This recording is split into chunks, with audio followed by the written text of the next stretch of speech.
Welcome back. You may have already noticed that not too many of the videos that I make are about properties that we have listed for sale, and that is definitely something I need to fix because listings are a big part of what I do on a daily basis. This month, for example, we had 5 listings. All of them were with repeat clients, so people who know us, people who have worked with us before. And I thought this is a great opportunity to showcase what we're doing, walk you through the process, explain a little bit why we do the things exactly the way we do them. Maybe also talk a little about the mistakes that I commonly see in the marketplace. So we have a lot to discuss. Let's get started.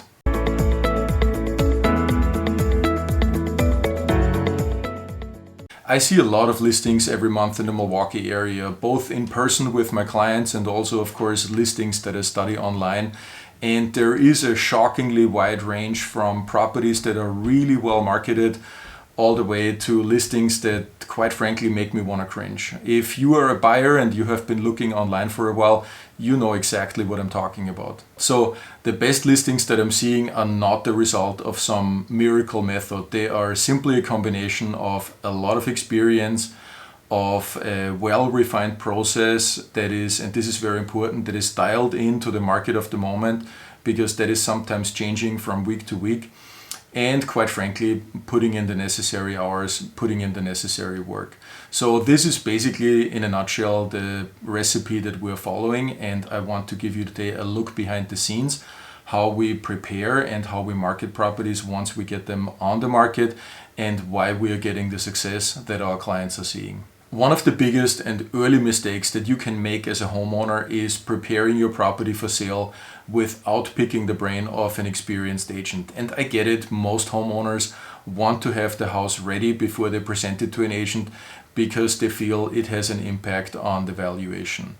What they're missing is that it is absolutely vitally important and a very expensive question to answer is which things should be taken care of and which things should be left alone.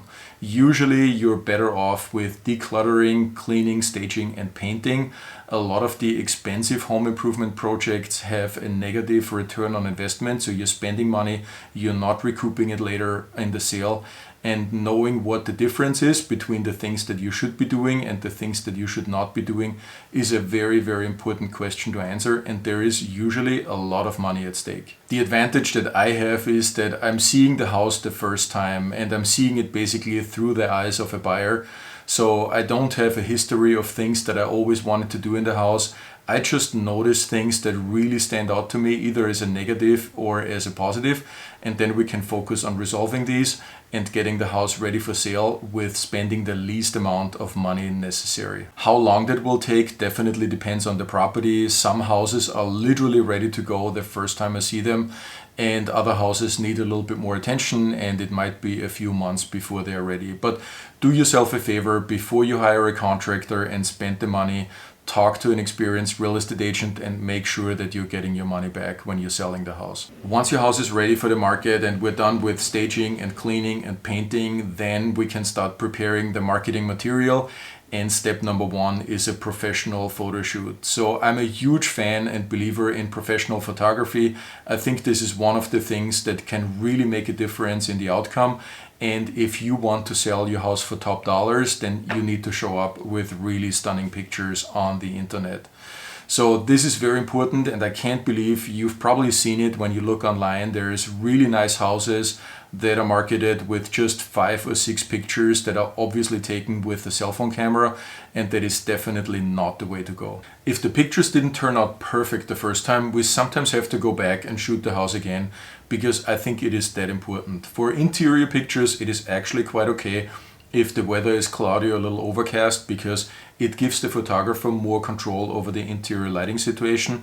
But for exterior pictures, we definitely want to make sure that we have nice weather with a blue sky and some puffy clouds, and we have the sun on the front of the property, so we end up with nice and cheery exterior pictures. One of the first things that I do when I have a new listing is I put the launch date in our team calendar, and that is usually a Thursday. So everything that is happening in the pre-listing marketing stage is basically calculated backwards from the Thursday launch date. And there is a particular reason why we put it on a Thursday, because we want to create a sense of competition and urgency and anticipation for that first opening weekend. The reason we're choosing Thursday is it's the perfect launch date in our currently very fast-paced market. If you're watching this video a year from now, it might be completely different. We're always adapting our strategies to the market. But at the moment, Thursday is the ideal go live date on the MLS because that will trigger actually a lot of other websites. So the listing will be out on Zillow and on Realtor.com by Friday. And that gives the interested buyer pool enough time to contact their agents and reach out for a showing on Saturday. If we can tell at this point that we have enough interest and we are anticipating a lot of showings and potentially a lot of offers, then we will put also a deadline out there for usually Sunday night when we're expecting all offers to be received. So we're creating even more sense of urgency and competition for that first weekend. Our pre-listing marketing campaign is heavily front-loaded, especially the last 48 hours before we go live. So we start on a Tuesday. And the goal here is also to drive anticipation for the opening weekend. And we want to reach all the buyers that are currently already in the marketing and that are searching for a property that is similar like our listing. We want to reach them in advance. So we're building anticipation for that opening weekend. And one of the ways that we're doing this is that we start reaching out to other brokers on Tuesday and getting the word out so they know if they have interested buyers, this is a listing that is going to come up very soon. At this point, we also launch our social media campaign to reach even more local buyers. Almost 100% of home buyers, so virtually everybody is shopping for houses online, and most of them are doing this on mobile devices. You're currently watching me on YouTube, and there is a 75% chance that you're doing this right now on a mobile device. So we use paid advertising to target a local Milwaukee audience and drive even more people to our listings. So here is a typical example. With this campaign, we were able to reach over 16,500 people here in the Milwaukee area. We got over 3,800 engagements and about 2,000 link clicks. So if somebody wants more information about this particular property, they click on the link. That gets them to a website that we are building specifically for every listing. So it has all the information about this listing, all the pictures, all the specs are there. There is no other property on that website that could potentially distract them.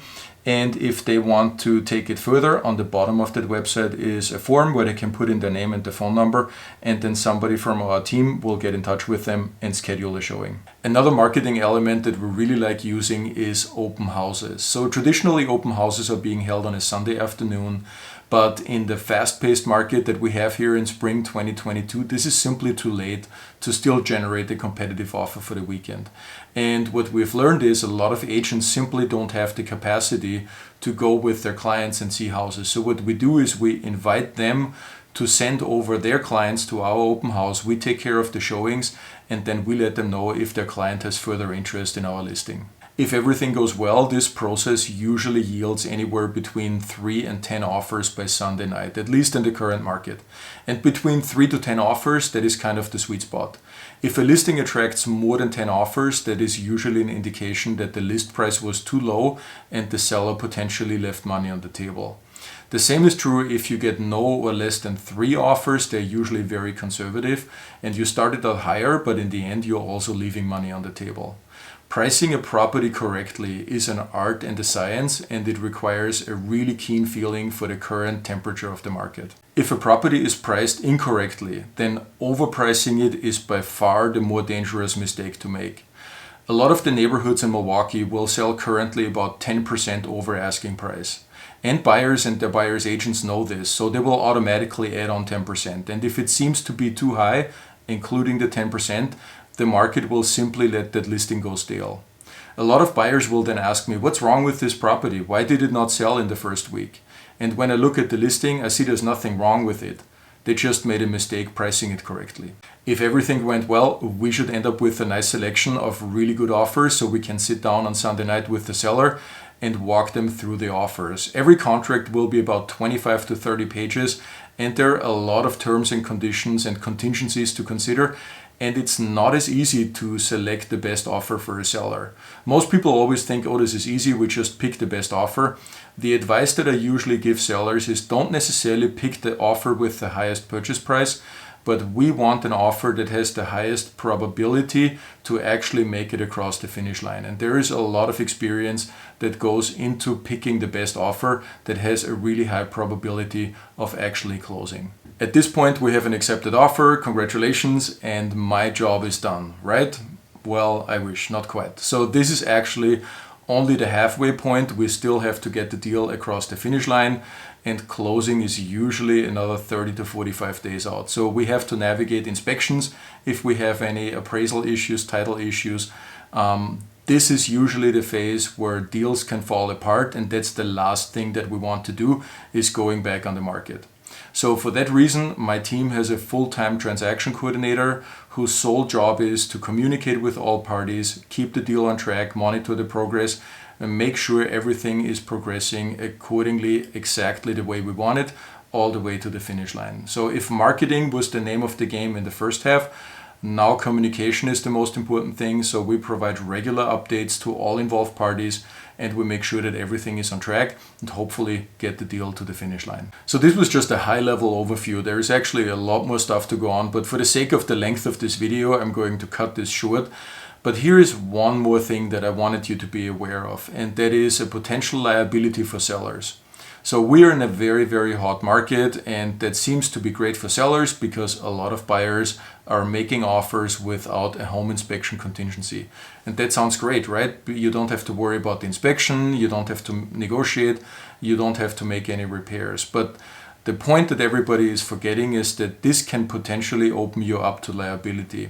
So in many cases, I'm actually recommending to do a pre-listing inspection, and we have a licensed inspector, a very good one, go through the house and identify any material defects so we can deal with them before the listing, or we can disclose them to the buyer so the buyer was aware in writing that these defects existed and they're buying the house with all the defects. We're doing this in order to protect our sellers from a potential future liability. Very, very important. I'm a firm believer that you can make good decisions if you have good information. And there is also something to be said about planning and preparation. So if you're thinking about making a move this year or even next year, let me know. I'm happy to send you one of my seller guides. There's a ton of tips and tricks in there. It's basically everything that I've learned over closing several hundred transactions, best practices, how we do things, how you should prepare your house, how you should prepare your listing. Everything is in there and you can read it up. There's a lot more than I was able to pack in this short video. And if you're interested, I'm happy to mail you a copy. Another piece of information that can be really helpful to know is your current fair market value of your home. Especially with home values going up so fast, a lot of sellers are curious where they are exactly in terms of home value, and that can be really helpful, especially when you're trying to think through the logistics of buying first, selling first, doing both things at the same time. This is, by the way, something that I can also help with, laying out the strategy depending on your personal goals and circumstances. We also have to consider the very strong seasonality of the Wisconsin market, and we can lay out the strategy that encompasses all of these things. So if you want to know what the current fair market value for your home is, let me know. I can swing by in the next few days, take a look at your house and prepare a full-fledged CMA so you know exactly how your house is stacking up against the current competition. And just so you know, there is no expectation from my side that you do anything with that information. I'm just here whenever you need me. So how can you get a hold of me? A lot of people will actually just send me an email after they've been watching one of my videos. So you can do that, or you can send me a text message, or if you want to, you can even give me a call on my cell phone here. Just don't be surprised if I actually pick up, because that's what I do. So you have my contact information here on the screen. I would love to hear from you. That is pretty much all I had for you today about listing properties with us. Thank you very much for watching. I'll see you at the next one.